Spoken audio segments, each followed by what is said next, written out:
That was definitely you if there was a pause. Yeah, anyway, StarCraft was not responding for a moment. We're in, oh, thank goodness, but we are back in. Let's go ahead and introduce our players for one final series today. In the top right-hand side of Pillars of Gold LE, it is our red Zerg player. His name is Erik. Dun, dun, guitar solo. And his opponent in the bottom left, representing Alpha X's Latin American side with a little bit of spice. He is the blue Zerg player from Brazil. Probably it's eGGz. Brazil, probably try again. eGGz is Colombian. Erik. Sugar. Erik is our Brazilian player in this series. Colombia. You got a good guess, though. There are, of course, 3 Brazilian players in the LATAM region qualified. Kelliger and the Zerg Lord in Group A, and Erik, our 3rd Brazilian player here in Group B. The only country with more representation is Mexico, which has Cham. I knew they weren't Mexican. Rising and Special. eGGz is the only non-Mexican or Brazilian player. Wow. And he is, of course, Colombian. Colombia.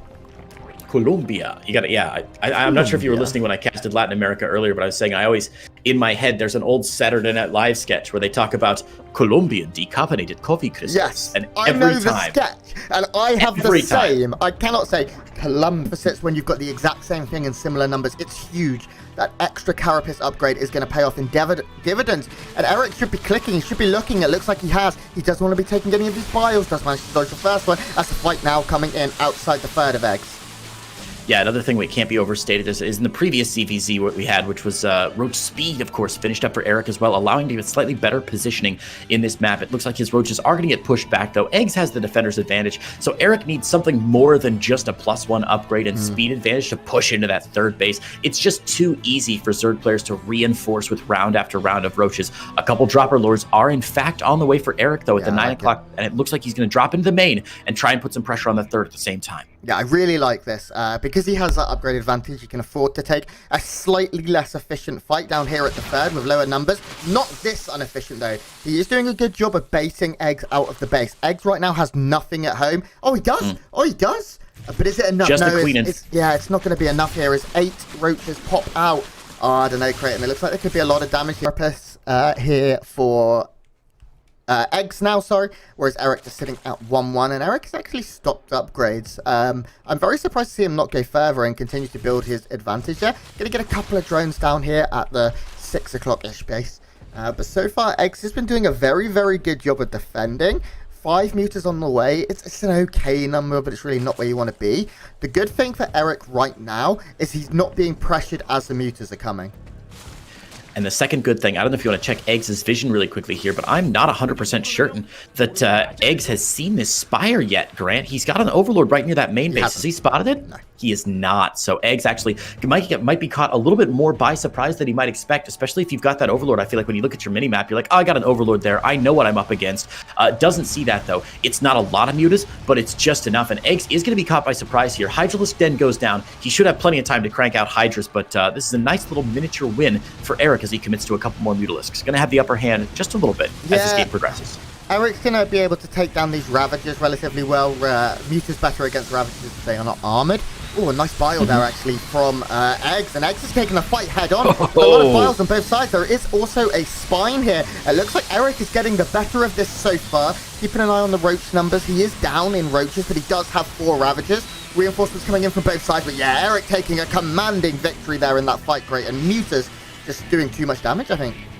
Yeah, it's not just the mutas, you're right. There's a lot of factors going down in the Roach v. Roach fight. I think casual observers might be like, oh, you just bunch Roaches up against each other and they fight each other. That's and if you're in the Gold League, yeah, absolutely, that's what happens. Heck, if you're even in mid-masters, sometimes that's what happens. But these players know exactly what makes the difference between a good Roach fight and a great Roach fight. And we saw a couple different things happening there. Upgrade disadvantages, good focus fire by the Mutalisks, a superior concave from eGGz, which made the earlier fight look better for him. But overall, Erik just had better reinforcements, and eGGz wasn't all there at the same time. His army in 2 different clumps. And now we do see an even bigger, better drop going into the main as these Mutalisks continue to snipe Overlords and just be so pernicious. Yeah, there's a lot of overlords here, but actually eGGz lost so much roach supply, he isn't going to get supply blocked anytime soon. So, you know, it's the small victories we can take in life that we appreciate. But this base, this fourth base, this forward base, is very low, and C inerted is going to go down. The mutant count has been thinned out a little bit here, and Hydralisks are pretty good at this stage in the game here from eGGz. If you can get a good number with a lot of roaches to tank for them, they offer long range, high DPS, and of course they shoot up. But the main thing for them is they are good against roaches because they attack so quickly. But the armor upgrade is sort of negated just a bit here.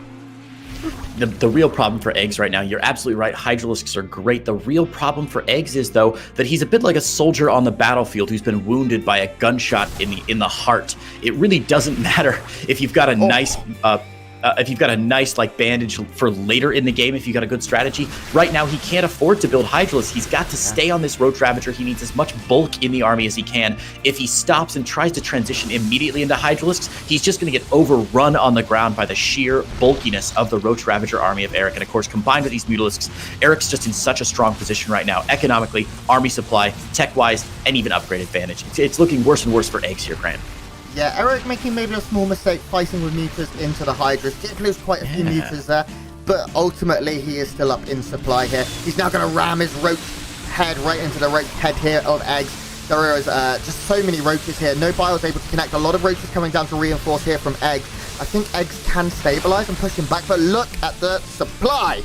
Now, a lot of the supply is in production, but it doesn't matter. Erik, with a map 1 went into it, playing for Alpha X in the southeast corner of Death Aura. He is the Colombian. There it is. Zerg player in the red, representing Alpha X's Latin American division. He's Eggs and Ham. No, it's just eGGz. You almost had that Cockney rhyming slam going on. You could have just Cockney rhyming slang. You could have just been like, "It's ham," and then people would have. People would have been like, "Oh, it's a bad joke," not knowing that. Wait, that's not right. No, not. It's got a rhyme. It's got a rhyme with eggs. Yes. You know what? Never mind. Anyway, spawning in the top left-hand side in the blue, dropping down a cheeky early pool. Was that a 12 pool, Grant? It's our teamless Brazilian Zerg player, Erik. I saw that moment of hesitation. Like, that's right. Crap, that's right. Crap. What? Where's he from? Okay, so we saw this yesterday as well. This is not, of course, an all-in by any means. This early pool is meant to. There's a possibility of a bit of damage, I think. There is such a narrow timing window here for Erik. His road speed about 15 seconds ahead of eGGz. His +1 about 20 seconds ahead of eGGz. If he hits with road speed and +1 and twice the army supply, it's going to be such a fast fight that there will be no time for eGGz's upgrades to kick in. Now, eGGz does have more roaches coming across, and Erik's seen a lot of roaches, so maybe he's scared away for just a moment, but the rest of his roaches are streaming across here. Roach speed about to finish up here. +1 finished up for Erik. The timing window is rapidly closing, and Erik needs to engage now if he wants to win this game right away. There's already a Spire down for eGGz, so a bit of a counter timer coming down on the red side. Yeah, I will say the spine being made earlier, I kind of criticized it as overkill, but of course it doesn't lose value going forward. Spines are always bloody good. And now we have the fight coming in, and I don't think this is the right fight for Erik. He doesn't have the numbers anymore, and that advantage, as you said, disappeared. Upgrades equaled out. The roach speed is finished for both, so Erik can't kite more effectively. He has no counter attack coming in here. A very, very nice start to the mid game here from eGGz, who now takes that lead, has more workers. Oh, okay, now where they are now, the tiny visual cue, just like the observers have a little shimmer, those burrowed roaches just leave a tiny little trail behind him that's barely noticeable by good players. So he doesn't see the ones that are in the natural here, but he should split up those overseers because leaving them in multiple locations is so smart. Erik moving more roaches across the map right now. He's got a +2 against +1 upgrade. There's a very real chance for Erik to have a slight upgrade advantage here in the roach fight. Yeah, and I mean, he's just caught a big group of roaches out on the map. This is really bad for eGGz. That's like 9-10 roaches that have just been caught for free. And now the supply is going to be pretty heavy in Erik's favor. And also the mutas just aren't that good here, right? So you can see here, with a good concave, which so far Erik hasn't been able to establish. There we go. He's now moving in to get a better fight here. He's going to be able to win the roach fight pretty handily. But is there going to be enough roaches left over to do damage? No, there's just not. He's going to burrow and retreat here, which is nice. Of course, those roaches will heal and continue value. But at the same time, Creighton, the stab in the back, those burrowed roaches coming back to haunt eGGz.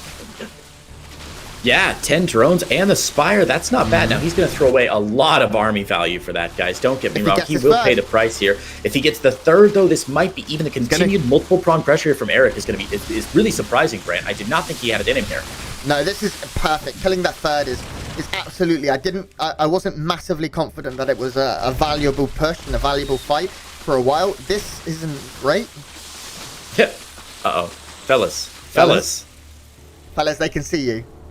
Still roaches in the main, though. It looks like there's muta pressure in the natural of Erik as well, though, as the mutas take out a handful of drones, but not that many. Only 3 drones going down as mass spores have gone down in Erik's base. Yep. Roach is continuing to mess up the main and the natural, but now Erik finds himself in a very advantageous position. 1 base ahead, 18 workers ahead, even though his army supply is terrible, and he's got to get some response out to these mutas, which he still does not have. Erik building, holy crap, Grant, 11 drones. What? Yeah, Erik wants to power up now. I'm kind of surprised. He's going into Hydras. Okay, I think he was expecting there to be maybe more mutas, and there is. Of course, there isn't. There's 11, which is still... That's not a number that you can just ignore.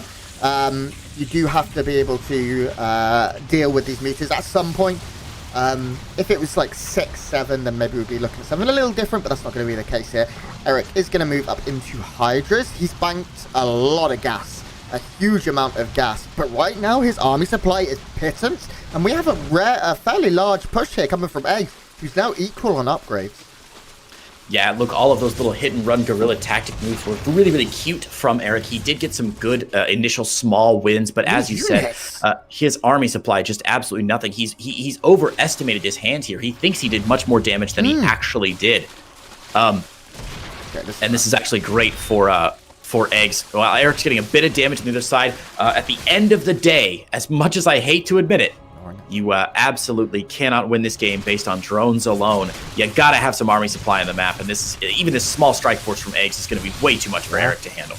Yeah, Erik's really, I think he had this, and I think he's grabbed defeat from the palms of victory here, because he was in a very good position. There's a few Hydras out, drones doing everything they can, but the supply tells the entire story right now. 66 to 140 almost. The Hydra's trying desperately to fight, and they are very good units, but there's nothing to tank for them. And the drone count, wait, no other player has any drones.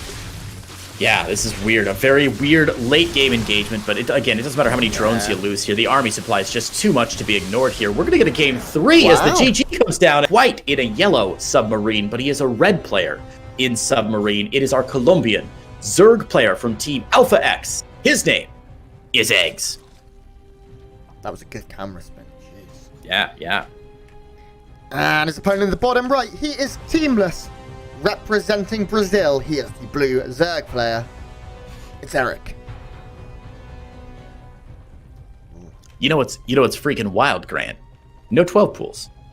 We're gonna get a 14 pool from eGGz. Yeah, but no 12 pools, which is a little surprising.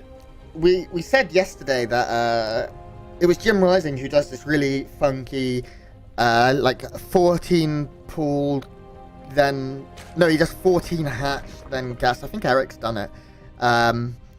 14.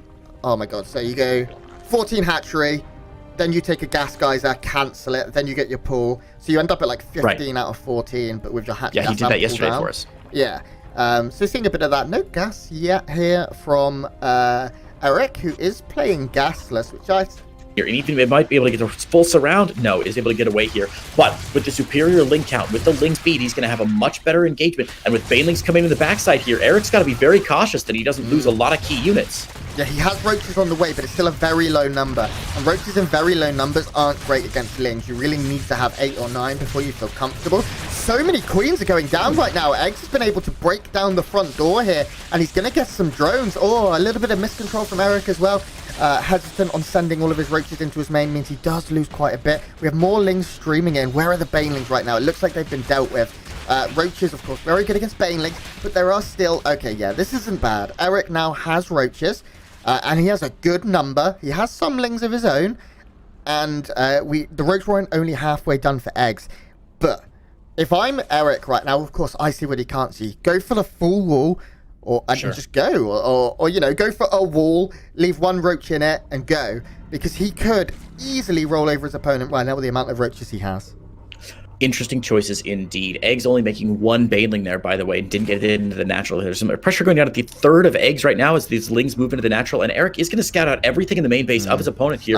Nice little run by and sees the timing of all that stuff, sees the Roach Warren finishing up. He back up to about 32, but that's still a significant number of workers missing for Erik right now. Hard to do Spire on just 2 bases, but luckily Erik's just grabbing his 3rd base. So now economically, Erik's in a better spot long term, but in a very difficult spot short term. So as is often the case in ZVZ, the worm has turned, Grant, and now it's eGGz's opportunity to rebuild his 3rd base, get on the map, and put some pressure. eGGz is working on his own Carapace upgrade, but again, just like the previous game, eGGz has not seen the Spire, and he does not know those mutas are on the way. Nope, you're completely correct. No, what he hasn't seen, if we were to play devil's advocate, is he hasn't seen a big swell of roaches with his overlords that are far forward. To give the indication that maybe there's a mass roach attack. And right now, looking at army supply, eGGz is a little behind in terms of roaches. Yeah, Erik has enough with his upgrade. He's not going to die at this point. So the muta's getting to the point where they will be a bit more effective. This roach run by Cute may be able to get a queen or 2 here. I'd like to see her go down. Yeah, nice. Targeting queens is always so good with small run bys because that's so important to the economy of a Zerg. I mean, how many queens? There's 1 queen on the field right now for eGGz, which means he cannot have injects on 3 bases. Erik only has 2, but that is still solid injects on his main and his natural. So he should be able to pull ahead in lava production. The muta's 7 on the way, and there's... I'm kind of beginning to like it. There's actually quite a lot of Ravagers here, which mutas can kill at a relatively good speed. So if Erik is to go for that, and it looks like he will, all Erik needs to do now is concentrate on saving his 3rd. Yeah, absolutely. Cannot overstate how good that Erik's push into the eGGz's natural was, distracting eGGz for just long enough to allow these mutas to get out and to allow a large army to really scale up for Erik here. The Ravager's going to try and get in, but Corrosive Bile should be dodged fairly easily here. And as you said, these mutas going to really start adding their damage on. Just 7 mutas for now, but that's just enough, as you said, to pick down the Ravagers. With no Ravagers in the Superior Concave, Erik's going to have a really nice chance of pushing this away. eGGz does have some Lings coming in to get better surface area, and the Lings may be able to add a bit of damage here, but eGGz is just losing all sorts of army supply right now. As more roaches are built on either side, these mutalisks are going to get more and more valuable. There's still no response, and eGGz knows it. With nothing else to fight those